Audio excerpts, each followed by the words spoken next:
Doctor Sumanth, நீங்க எப்படி பாக்குறீங்க இந்த தேர்தல்? 2026 சட்டமன்ற தேர்தல் வெற்றியை தீர்மானிக்கக்கூடிய புள்ளியா எது உருவாயிருக்குன்னு நினைக்கிறீங்க? சட்டமன்ற தேர்தலினுடைய வெற்றியை விஜய் நிர்ணயிக்க கூடும். விஜய் எவ்வளவு வாக்குகளை எடுக்க போகிறார், யாருடைய வாக்குகளை எவ்வளவு எடுக்க போகிறார், இதனுடைய ஆடியோல ப்ராப்ளம் இருக்குன்னு நினைக்கிறேன். ஹலோ, இப்ப கேக்குதா? கேக்குதா இப்போ? ஹலோ, பேசுங்க பேசுங்க பேசுங்க சுமந்த். அதாவது எனக்கு ஃபீட்பேக் வருது, ஒரு நிமிஷம். பேசிக்கா இந்த தேர்தல் பொறுத்தவரை விஜய் யாருடைய வாக்குகளை எடுக்க போகிறார், எவ்வளவு வாக்குகளை எடுக்க போகிறார், அவ்வளவுதான். அந்த equation is simply based on that. Vijay இல்லை, ஃபீல்டுல இல்லை என்றால் உறுதியாக அதிமுக கூட்டணி வெற்றி பெற்று இருக்கும். அதுல எந்த விதமான ஒரு ஒன் ஆன் ஒன் ஃபைட்னா அதிமுக கூட்டணி. ஸோ விஜய் திமுக வெற்றிக்கு கடுமையா போய் பிரச்சாரம் பண்ணிட்டு இருக்காரு. அந்த மாதிரிதான் அது நம்ம எடுத்துக்கணும். ஏன்னா அவர் ஜெயிக்க போறது இல்ல. அந்த கட்சி மேபி அவர் சொந்த சீட் ஏதாவது ஜெயிச்சாலும் ஜெயிக்கலாமே தவிர அதை தாண்டி அவர்கள் ஒன்றும் வெற்றி பெற போவதில்லை. ஆனால் அது 15%, 17%, எவ்வளவு பெர்சென்ட் அவங்க ஓட்டு எடுக்கிறாங்களோ அது திமுக வெற்றி பெறுவதற்கு அவர்கள் உழைக்கிறார்கள். அவ்வளவுதான். அப்படிதான் நான் அதை பாக்குறேன். So vote for TVK is actually vote for DMK. அதுதான் இந்த எலெக்ஷனுடைய பியூட்டி.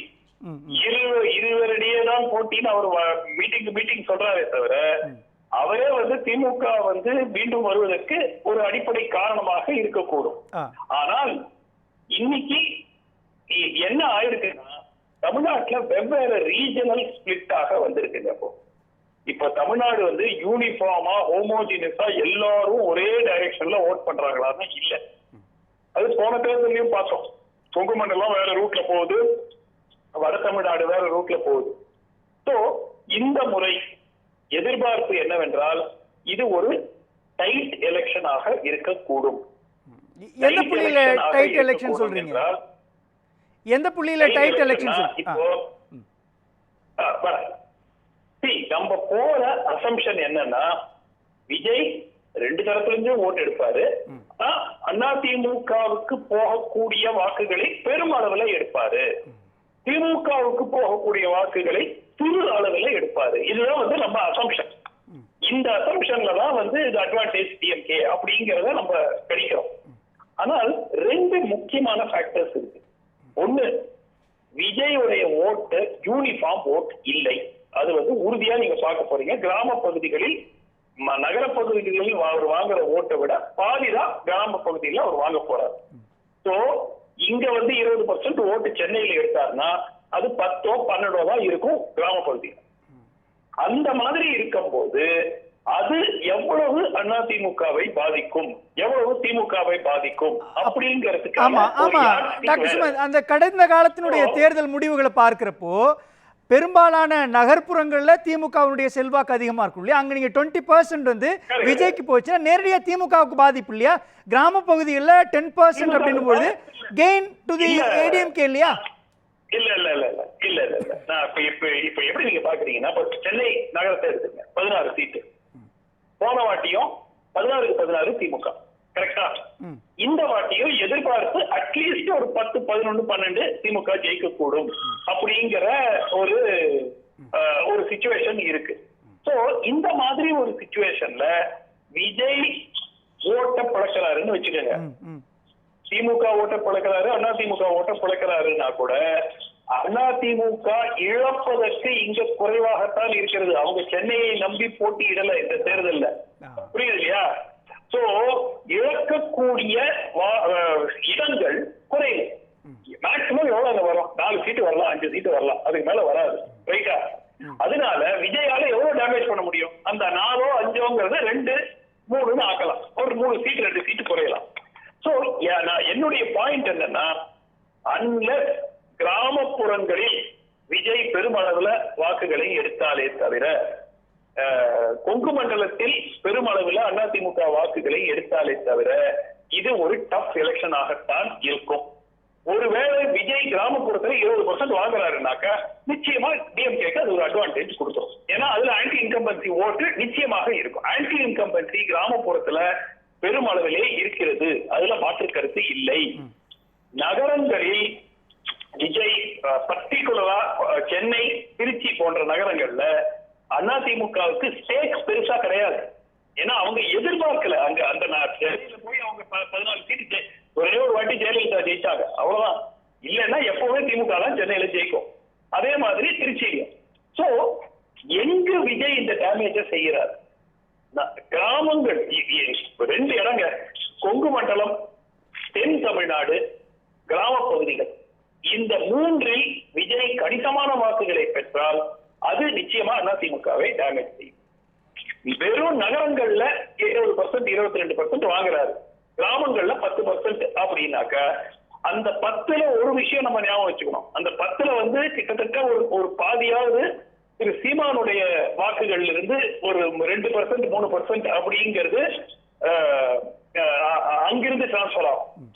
நெட் ஒரு 7%, 8% மட்டும் எடுத்தாருன்னா எக்ஸ்ட்ராவா அது பெருமளவில். ஆமா சார். இப்போ அந்த இடத்துல எந்த புள்ளியில நகரங்கள்லயோ அல்லது கிராமங்கள்லயோ விஜய்க்கான வாக்கு உருவாகும் நினைக்கிறீங்க? வெறும் ரசிகர் மனநிலைன்ற அர்த்தத்திலயா? நகரங்கள்ல இல்ல. இப்ப சென்னை நகரத்துல பாத்தீங்கன்னா இப்ப ஒண்ணுமே இல்ல. இன்னைக்கு காலையில நான் எழும்பூர் தொகுதி பக்கம் போயிட்டு வந்தேன். ஃபுல்லா தாவேகா ஃபுல் மோட்ல கேம்பெயின், ராஜ்மோகனுக்காக கேம்பெயின் போயிட்டு இருக்கு. தெருவா இது போறாங்க, ஆட்டோ ரிக்ஷால பேனர் கட்டிட்டு போறாங்க எல்லாம். ஆனால் பல கிராம பகுதிகளில் தாவேகாவே காணுங்க அப்படிங்கிற ஒரு செய்தியும் நமக்கு வருகிறது. சோ வில்லேஜ் ரூரல் பெல்ட்ல எந்த அளவு ஒரு ஓட் ஸ்பிளிட்டரா விஜய் இருப்பார்? சென்னை நகரத்துல ஸ்பிளிட் பண்ணுவாரா? உறுதியா ஸ்பிளிட் பண்ணுவார், அதுல மாற்று கருத்தே கிடையாது. அது யாரை டேமேஜ் பண்ணும் விவாதிக்கலாம். பட் என்னை பொறுத்த வரைக்கும் அதிமுகவை டேமேஜ் பண்ணும் சென்னையில. பட் பெரிய ஸ்டேட் கிடையாது அதிமுக சென்னையில. சோ முக்கியமாக மற்ற ரூரல் பெல்ட்ல விஜயுடைய தாக்கம் என்னவாக இருக்கும்? எவ்வளவு சீட்? நான் வந்து இல்ல அவர் விஜய இன்னமும் இல்ல புரியுது, விஜய இன்னமும் ஒரு சிறுபான்மையினர் வாக்கை கவரக்கூடிய ஒரு நபராக சுருக்கிட்டாங்களோ? இப்ப அவரும் அதுக்கேற்ற மாதிரி இப்ப கன்னியாகுமரியில நேற்றுக்கு பிரச்சாரம் செய்ய போறாரு. ஒரு கிறிஸ்தவ மத அடையாளத்தோடான ஒரு நிகழ்வுகளோட போறாரு இல்லையா? அப்ப அவரே தன்னுடைய ஓட் பேங்க் இதுதான் அப்படின்றத ப்ரொஜெக்ட் பண்றாரா, வெளிப்படுத்துறாரா? ஒரே ஒரு விஷயம், சிறுபான்மையினர் வாக்குகள் விஜய் ஒரு பகுதியை எடுப்பார், அதுல மாற்று கருத்தே கிடையாது. இஸ்லாமிய சமுதாய வாக்குகள் அவருக்கு போகாது. கிறிஸ்துவ சமுதாய வாக்குகளில் ஒரு பகுதியை விஜய் எடுப்பார். இளைஞர்கள் வாக்குகள், தலித் சமுதாய மக்கள் வாக்குகள் போன்ற வாக்குகளை அவர் ஈர்க்கக்கூடும். இளைஞர்கள் வாக்குகள், பெண் வாக்குகள் அளவுக்கு அவருக்கு ஆதரவு தெரிவிப்பாங்கிறது கடைசி நிமிஷத்து வரைக்கும் நம்ம கேரண்டியா சொல்ல முடியாது. இந்த டிவிஷன் பாத்தீங்கன்னா இதுல சிறுபான்மையினர் வாக்கு ஆல்மோஸ்ட் என்டையர்லி திமுக கிட்ட தான் எடுக்கணும். ஏன்னா அதிமுகவுக்கு சிறுபான்மையினர் வாக்கு போடுறது கிடையாது. 2வது இளைய சமுதாய மக்கள் வாக்கு திமுக வாக்கு தான். அதுவும் வந்து பிரதானமாக பர்டிகுலரா டிஎம்கே ஓட்டு. பெண்கள் வாக்குகள் வந்து ஓரளவுக்கு அதிமுகவுடன் இருந்த வாக்குகள், அது வந்து நிச்சயமா போகும். இதை தாண்டி யாருடைய வாக்குகள் விஜய் எடுக்க போகிறார்? அந்த கீ குவெஸ்சன்ல தான் இந்த எலெக்ஷனே நிக்குது. இந்த 3 வந்து என்னை பொறுத்த வரைக்கும் அது கேன்சல் அவுட் ஆயிடும். இப்ப அந்த இடத்தை பிரெடிக்ட் பண்ண முடியலையா டாக்டர் சுமந்த்? அந்த இடத்தை பிரெடிக்ட் பண்ண முடியல, கணிக்க முடியலையா? இல்ல, என்னை பொறுத்த வரைக்கும் if Vijay takes equal share, ஈக்குவலா 5 திமுக ஓட்டு 5 அதிமுக ஓட்டு எடுத்தாருன்னா அதிமுகவுக்கு ஒரு எக்ஸலன்ட் சான்ஸ் இருக்கு ஜெயிக்கிறது. ஒருவேளை விஜய் 2 திமுக ஓட்டு 8 அதிமுக ஓட்டு எடுத்தாருன்னா then it becomes advantage to DMK. இந்த கணக்கு தான் நம்மளால யாராலையும் ஒரு அக்யூரேட்டா கணித்து இதுவரை கொடுக்க முடியவில்லை. நான் பல போல்ஸ்டர்ஸ் கிட்டையும் டெய்லி பேசிக்கிட்டு இருக்கேன், எல்லாம் தலையை பிச்சுக்கிட்டு இருக்காங்க. ஏதோ ஒரு நம்பரை போடுறாங்க, போட்டுட்டு தெரியல. ஏன்னா ஒவ்வொரு இந்த வாரத்துக்கும் போன வாரத்துக்கும் பண்ற போல்ல டிவிக்கு வர்ற ஓட் ஷேர் வந்து 5%, 6%, 7% வித்தியாசம் வருது. அதிமுக திமுக ஓட்ல சார் அதுக்கு ஈக்குவலான கேம்பெயின் நடக்கணும் இல்லையா டாக்டர் சுமந்த்? அதுக்கு ஈக்குவலான கேம்பெயினை விஜய் முன்வைக்கவே இல்லையே. பெரும்பாலான இடங்கள்ல பேச மாட்டேன்றாரு, பல இடங்கள்ல ரத்து செய்யப்படுகிறது. ரத்து செய்யப்படுகிறது. ஒரு 10 நிமிஷம் பேசிட்டு போறாரு. இன்னைக்கு நம்ம என்ன வச்சிருக்கிறோம் யாட் ஸ்டிக்கா விஜய் பாப்புலாரிட்டிக்கு? இந்த கூட்டம் அந்த எந்தூசியாசம், ரைட்டா? சோ இன்னைக்கு கூட பாத்தீங்க திருப்பூர்ல வண்டி பின்னாடியே எவ்வளவு பேர் ஓடிட்டு வந்தாங்க. அப்போ எல்லாருமே இன்னைக்கு நீங்க பாத்தீங்கன்னா என் கணக்கு, நான் அந்த ஃபுல் இதை பார்த்தேன், அந்த ஒரு வரத பார்த்தேன் ரோட் ஷோவை. கிட்டத்தட்ட ஒரு 80% என் கண்ணுக்கு 30 வயதுக்கு கீழே தான் இருப்பாங்க. சின்ன பசங்க தான் ஃபுல்லா வராங்க. ஆனால் அந்த சின்ன பசங்க யாருக்கு வாக்களித்திருப்பார்கள்? சிலர் வந்து ஃபர்ஸ்ட் டைம் ஓட்டர்ஸ், அவங்கள விட்டுருங்க. 18 வயசு இப்பதான் வந்திருக்காங்க, 18, 19 லாஸ்ட் 5 இயர்ஸ்ல 18 கிராஸ் பண்ண வந்த அவங்கள விட்டுருங்க. ஏன்னா அவங்க ஃபர்ஸ்ட் டைம் அசம்பிளி ஓட்டர்ஸ். இந்த 22, 23 இருந்து 30 வரைக்கும் விஜய் இந்த முறை போடுறவங்க சென்ற முறை யாருக்கு போட்டாங்க? இந்த புது ஓட்டுறதுனால திமுகவுக்கும் பாதிப்பு கிடையாது, அண்ணா திமுகவுக்கும் பாதிப்பு கிடையாது. ஏன்னா அவங்க முன்னாடி ஓட்டு போட்டதே கிடையாது. அவங்க போய் விஜய்க்கு ஓட்டு போடுறதுனால யாருக்கும் ஒன்றும் பெரிய இது கிடையாது, நஷ்டம் கிடையாது. ஆனால் இந்த 23 to 30 those who voted in 21, ஆனால் இப்ப இப்ப திருப்பி ஓட்டு போடுறாங்க. சென்ற முறை அவர்கள் அதிமுக லிஸ்ட்ல இருக்காங்க, ஓட் ஷேர்ல இருக்காங்களா, திமுக ஓட் ஷேர்ல இருக்காங்க. இப்ப முதல் தலைமுறை டாக்டர் சுமந்த், முதல் தலைமுறைன்னு வச்சுக்கிட்டா கூட அவங்களுடைய பெர்சன்டேஜ் எவ்வளவு இருக்கும்? அது கணிசமா இருக்கு. கிட்டத்தட்ட உங்களுக்கு 30 வயசு கீழே 1 கோடி வாக்காளர்கள் இருக்காங்களே. இல்ல நான் பெர்சன்டேஜ் வைஸ் கேக்குறேன். ஒரு 5%, 2% இருக்குமா? எத்தனை பெர்சன்டேஜ் வைஸா இருக்கு? இல்ல உங்களுக்கு 30 மொத்தமா இருக்கிறது 5.3 கோடி வாக்காளர்கள். ரைட்டா? ரஃப்லி ஒரு 5 point something crores. சோ இதுல வந்து உங்களுக்கு 1 கோடினா கிட்டத்தட்ட 18-20% வருதுங்க. 18% வரும். இந்த 30 வயசுக்கு கீழே 18% ஓட்டு இருக்கு. இந்த 30 கீழே நான் ரெண்டா பிரிச்சிடறேன். 18 இருந்து 25, 23. அவங்க யாருக்கு விஜய்க்கு ஓட்டு போட்டா அதை பத்தி நமக்கு கவலை கிடையாது. இல்ல எனக்கு புரியுது. ஆனா அந்த இடத்துல முதல் தலைமுறை வாக்காளர்கள் ஒரு 18% இருக்கிறாங்கன்னா அந்த முதல் தலைமுறை வாக்காளர்கள்ல பாரம்பரியமான அதிமுக, பாரம்பரியமான திமுக, பாரம்பரியமான தமிழ் தேசிய உணர்வு கொண்ட நாம் தமிழர் கட்சி இருப்பாங்கல்ல. அப்ப அதை நம்ம டிக்ரீஸ் பண்ணணும் இல்லையா? நாம் தமிழருடைய வாக்குகளில் ஒரு பகுதி தாவேகாவுக்கு போவது உறுதி. அது எவ்வளவு போகுங்கிறது நம்ம கணிக்க முடியாது. என்னுடைய கணிப்பு ஒரு 2-3% தாவேகாவுக்கு போகலாம்.